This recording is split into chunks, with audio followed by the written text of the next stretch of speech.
जय हिंद। हमारे YouTube channel GS with me में आप सभी का स्वागत है।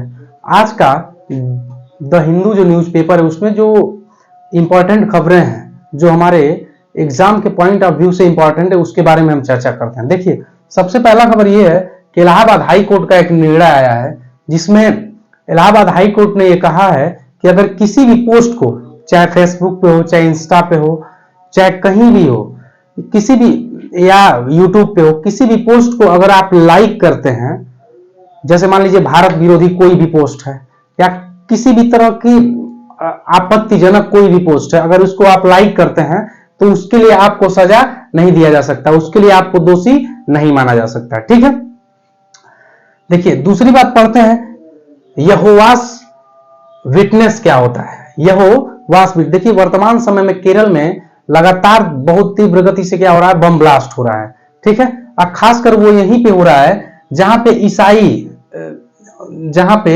जो क्रिश्चियन लोग हैं, ईसाई लोग हैं, जहां पे उनका समूह वगैरह हो रहा है, उनका कोई संगठन वगैरह है, तो वहां पे क्या हो रहा है, ये बहुत तीव्र गति से ब्लास्ट हो रहा है। देखिए इसको पहले जानते हैं है क्या ये। देखिए यहोवास विटनेस जो है एक ईसाई का ही एक पार्ट है, ईसाई का ही एक पार्ट है, ईसाई धर्म का एक पार्ट है। पहले ईसाई धर्म जान लीजिए। क्रिश्चियन ईसाई जो धर्म होते हैं, जो ईसाई धर्म के लोग होते हैं, जो क्रिश्चियंस होते हैं, उनको कुछ रूल्स फॉलो करने पड़ते हैं। जैसे होली ट्रिनिटी सिद्धांत, एक होली ट्रिनिटी सिद्धांत आता है, होली ट्रिनिटी सिद्धांत। इस सिद्धांत के तहत जो भी क्रिश्चियंस होते हैं उनको होली ट्रिनिटी सिद्धांत को फॉलो करना पड़ता है। ठीक है ना।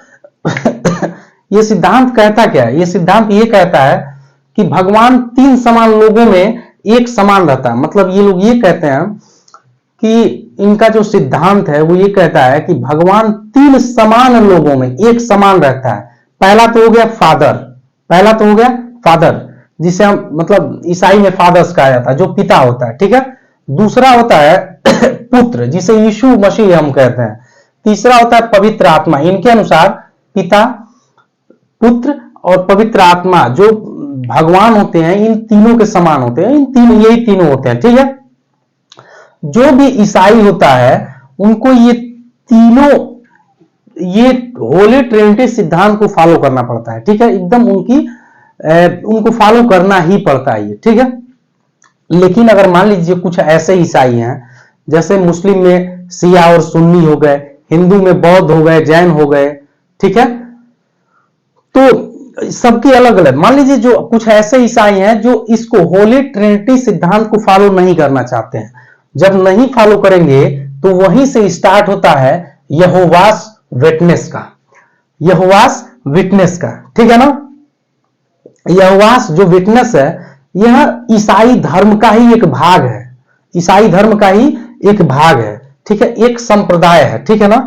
यह भगवान का एक ही रूप है, ये मानता है। जो यहोवास विटनेस है, जो संप्रदाय है, ये कहता है कि भगवान का एक ही रूप है, भगवान का एक ही रूप है, जिसको कहते हैं यहोवास। यहोवास का शाब्दिक अर्थ ही होता है भगवान, यहोवास का शाब्दिक अर्थ ही होता है भगवान। ठीक है, जिसको यहोवास कहते हैं।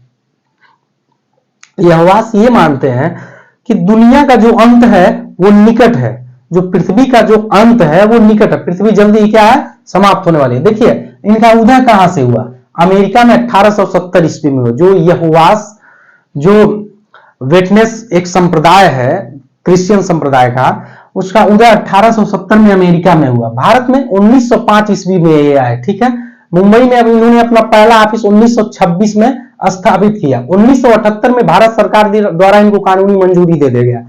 ठीक है, भारत में वर्तमान समय में लगभग ये 60,000 के करीब है। ठीक है, एक केस आया बिजोई इमैनुअल अन्य बनाम केरल राज्यवाद। देखिए बिजोई इमैनुअल अन्य बनाम केरल राज्यवाद एक केस आया, ये 1986 ईस्वी में आया था। ये बहुत इंपॉर्टेंट केस है। देखिए क्या हुआ, इसमें बताया गया 3 बच्चे, एक स्कूल था, उसमें 3 बच्चे इन्हीं लोगों के पढ़ रहे थे, यहोवास विटनेस के संप्रदाय के 3 बच्चे पढ़ रहे थे। तो जब राष्ट्रगान स्टार्ट हुआ वहां पे, तो ये लोग राष्ट्रगान नहीं गाए। उन्होंने कहा हम राष्ट्रगान नहीं गाएंगे, क्योंकि हम भगवान एक ही है, इस चीज को मानते हैं। हम बहुत सारे लोगों का जो राष्ट्रगान वगैरह वगैरह चीजें हम नहीं गाएंगे, ठीक है। इसके बाद इन तीनों बच्चों को स्कूल से निकाल दिया गया। इस तीनों बच्चों को स्कूल से निकालने के बाद इनके पेरेंट्स जो है हाई कोर्ट में गए, केरला हाई कोर्ट में गए। तो हाई कोर्ट ने डिसीजन दिया कि नहीं, इनको अगर ये स्कूल में पढ़ते हैं तो राष्ट्रगान इनके लिए कंपलसरी है, गाना ही पड़ेगा, ठीक है ना। इलाहाबाद केरला हाई कोर्ट ने इनको स्कूल में एंट्री देने से क्या कर दिया, मना कर दिया। इसके बाद इनके पेरेंट्स जो हैं सुप्रीम कोर्ट में गए। सुप्रीम कोर्ट ने क्या किया, केरला हाई कोर्ट के निर्णय को पलट दिया।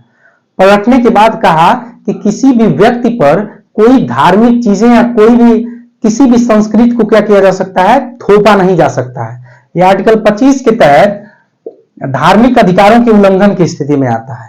धार्मिक स्वतंत्रता, अंतःकरण की स्वतंत्रता इंसान का पर्सनल चीज है। तो वहां पे क्या हुआ, सुप्रीम कोर्ट ने उस मैटर को पलटते हुए कहा कि इन बच्चों को तत्काल का तत्काल जो स्कूल में लिया जाए और किसी भी व्यक्ति को राष्ट्रगान गाने के लिए जबरदस्ती नहीं किया जा सकता। तो ये चीज जान लीजिए कि राष्ट्रगान गाने के लिए आपको जबरदस्ती नहीं किया जा सकता है, ठीक है। तीसरा है इजिप्ट के जो राष्ट्रपति के साथ, इजिप्ट के राष्ट्रपति के साथ भारत के पीएम की वार्ता। जो प्रधानमंत्री मोदी हैं अभी तत्कालीन में इजिप्ट जो मिस्र देश है, जो इजराइल से सटा हुआ है, मान लीजिए इजराइल ये है, इजराइल से क्या है, सटा हुआ है। ये है हमास, इजराइल में ये हमास है, ये सब इजराइल है, ठीक है। ये हमास है और ये जो है इजिप्ट है, इसको समझते हैं ऐसे। मान लीजिए ये जो है इजराइल है, सपोज दैट, देखिए ये जो है हमास है, ठीक है, जहां पे इजराइल क्या कर रहा है, लगातार आक्रमण कर रहा है, और ये जो है इजिप्ट है। तो इजराइल ने क्या किया है, हमास को चारों तरफ से जो राशन पानी वाला व्यवस्था होता है सारा का सारा बंद कर दिया है। पानी, करंट, बिजली और जो खाद्य सामग्री है, ये सारा का सारा हमास का बंद कर दिया। तो जो आम लोग हैं वो मारे जा रहे हैं। मान लीजिए बिना खाए पिए आदमी 2 दिन, 4 दिन, 6 दिन रह सकता है, इसके बाद नॉर्मल सी बात है उसको जाना ही जाना है, ठीक है। तो इसके लिए एक बड़ा इंपॉर्टेंट मुद्दा इजिप्ट का, मिस्र का बन जाता है। तो भारत के जो प्रधानमंत्री हैं मिस्र के राष्ट्रपति से मुलाकात किए हैं और ये इस पे ये वार्ता ये किया जा रहा है कि जो ये हमास है यहाँ पे किस तरह से राशन और पानी पहुंचाया जाए, ये बातें हो रही है, ठीक है। इसके बाद नेक्स्ट खबर देखते हैं, ठीक है।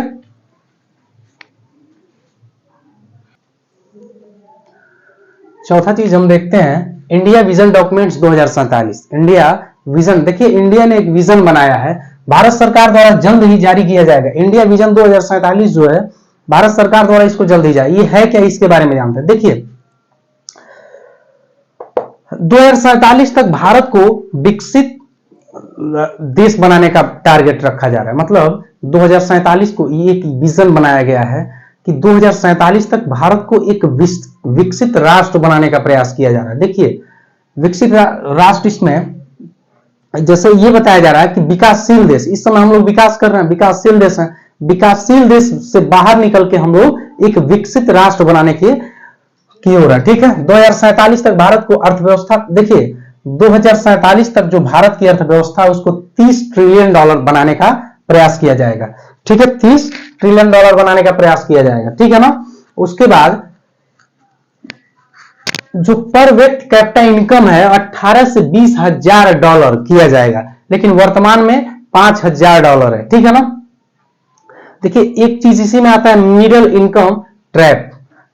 ट्रैप एक संजाल होता है, मिडिल इनकम ट्रैप एक संजाल होता है। जैसे अर्जेंटीना जैसे देश है, बहुत काफी समय से क्या कर रहे हैं, ग्रोथ कर रहे हैं, लेकिन ये विकसित विकासशील ही देश रह जा रहा है। बहुत ज्यादा समय से क्या कर रहे हैं, ग्रोथ कर रहे हैं, विकास कर रहे हैं, विकास करते करते विकासशील ही देश रह जा रहे हैं, लेकिन विकसित देश नहीं बन पा रहे हैं, ठीक है। इसी को कहते हैं मिडिल इनकम ट्रैप, ठीक है ना। इससे बचने के लिए भारत एक टारगेट बना रहा है, जिससे एक ऐसी प्रक्रिया है जिसमें कोई भी देश ये बहुत लंबे समय तक विकासशील देश ही बना रहता है, वो जल्दी विकसित देश नहीं बन पाता है। तो इसका एक अच्छा सा उदाहरण है अर्जेंटीना। तो इस चीज से बचने के लिए भारत क्या कर रहा है, टारगेट बना रहा है, ठीक है। भारत का कहना, हमने गरीबी दूर किया है, हमने गरीबी भी दूर किया, हमने रोड को भी व्यवस्थित बनाया, सड़कों को व्यवस्थित बनाया, हमने बांध बनाया है, हमने इलेक्ट्रिक बिजली घर घर पहुंचाया है, ठीक है ना। उसके बाद बेसिक बेसिक स्ट्रक्चर दिया हमने, आधारभूत संरचना हमने बनाया है, ठीक है।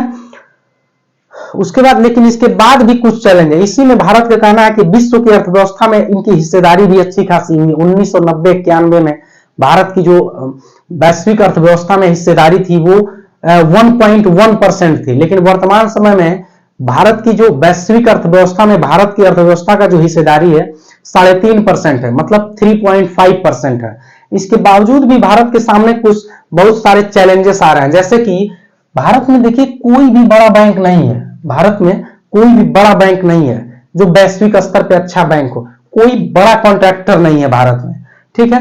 कोई बड़ी कंपनीज नहीं है, कोई बड़ी आईटी सेक्टर की कंपनियां नहीं है, जैसे गूगल, कोई बड़े कंपनी जैसे गूगल हो गया, एप्पल हो गया, ये सब सारी कोई कंपनियां नहीं है भारत में। ये सब हमारे लिए क्या है, चैलेंज है। स्किल डेवलपमेंट नहीं है भारत में, कौशल विकास नहीं है। कौशल विकास, एमए करके लड़का चाय बेच रहा है, ठीक है, जबकि उसका जगह चाय बेचने में नहीं, कुछ अच्छे पोस्ट पे होना चाहिए।